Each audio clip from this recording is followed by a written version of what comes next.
తీవ్ర వాయుగుండం ప్రభావంతో తమిళనాడు వ్యాప్తంగా విస్తారంగా వర్షాలు కురుస్తున్నాయి. చెన్నై సహా 12 జిల్లాల్లో విద్యాసంస్థలకు ప్రభుత్వం సెలవు ప్రకటించింది. చెన్నై, పుదుచ్చేరిలో అత్యధికంగా 14 సెంటీమీటర్ల వర్షం కురిసింది. రహదారులన్నీ జలమయమయ్యాయి. చెన్నైలో వాహనాల రాకపోకలకు తీవ్ర ఇబ్బందులు ఎదురయ్యాయి. చెన్నై కాశీమేడు ప్రాంతానికి చెందిన 2 జాలర్లు గల్లంతయ్యారు. రైళ్లు, విమాన సర్వీసులు ఆలస్యంగా నడుస్తున్నాయి.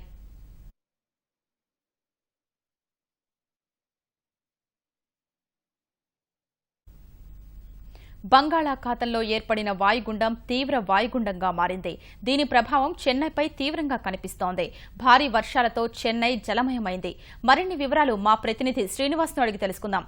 శ్రీనివాస్, తమిళనాడులోని ఏ ప్రాంతాల్లో వర్షాలు కురుస్తున్నాయి? జయలలిత ప్రభుత్వం ఎలాంటి జాగ్రత్తలు తీసుకుంది? బంగాళాఖాతంలో కేంద్రీకృతమైనటువంటి వాయుగుండం ప్రభావంతో తమిళనాడు కోస్తా తీరం మరియు ఇంటీరియర్ డిస్ట్రిక్ట్స్ లో కూడా భారీగా వర్షపాతం నమోదవుతూ వస్తోంది. గత 24 గంటల్లో నాగపట్నంలో 20 సెంటీమీటర్ల అత్యధిక వర్షపాతం నమోదైనట్లు వాతావరణ శాఖ చెప్పింది. అదేవిధంగా చెన్నై విమానాశ్రయంలో 17 సెంటీమీటర్ల అత్యధిక వర్షపాతం నమోదైంది.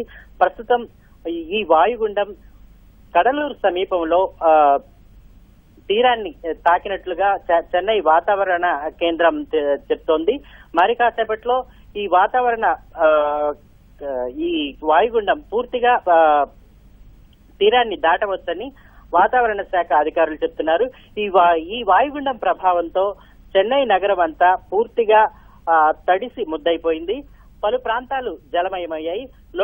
లోతట్టు ప్రాంతాల్లో వర్షపు నీరు వచ్చి చేరడంతో అక్కడ జనజీవనం పూర్తిగా స్తంభించిపోయింది.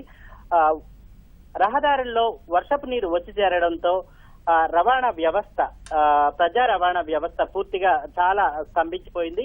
అదేవిధంగా రైలు, విమాన సర్వీసులు కూడా చాలా ఆలస్యంగా నడుస్తూ ఉన్నాయి.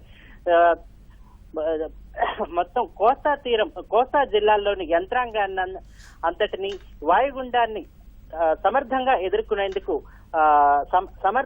ఎదుర్కొనేందుకు సన్నద్ధమై ఉండాలని చెప్పి రాష్ట్ర ముఖ్యమంత్రి జయలలిత జిల్లా అధికారులందరినీ ఆదేశించారు. గౌస్య, లోతట్టు ప్రాంతాల్లో ఉండే ప్రజల్ని సురక్షిత ప్రాంతాలకు తరలించలేదా శ్రీనివాస్? నాగపట్టినం అలాగే పుదుచ్చేరి, చెన్నై నగరంలోని చాలా ప్రదేశాల్లో ఉన్నటువంటి లోతట్టు ప్రాంతాల్లో ఉన్నటువంటి ప్రజలను సురక్షిత ప్రాంతాలకు తరలించేటువంటి ఏర్పాటు గత రాత్రి నుంచే ప్రారంభమైంది. ప్రస్తుతం వాళ్ళు ఆయా ప్రాంతాల్లో ఉన్నటువంటి వారికి ఆహారం తదితర మంచినీరు తదితర సౌకర్యాలను ప్రభుత్వం ఏర్పాటు చేసింది. ప్రస్తుతం ఈ వాయుగుండం తీరాన్ని దాటుతూ ఉండడంతో ప్రస్తుతం తీర ప్రాంతంలో కూడా వర్షపాతం అధికంగా ఉంటున్నప్పటికీ క్రమేణా ఈ వాయుగుండం యొక్క ప్రభావం తగ్గి ఇంటీరియర్ డిస్ట్రిక్ట్స్ లో ఈ యొక్క వాయుగుండం ప్రభావంతో మరింత అధికంగా వర్షపాతం నమోదయ్యే అవకాశాలున్నాయని చెన్నై వాతావరణ కేంద్రం చెబుతోంది. ధన్యవాదాలు శ్రీనివాస్.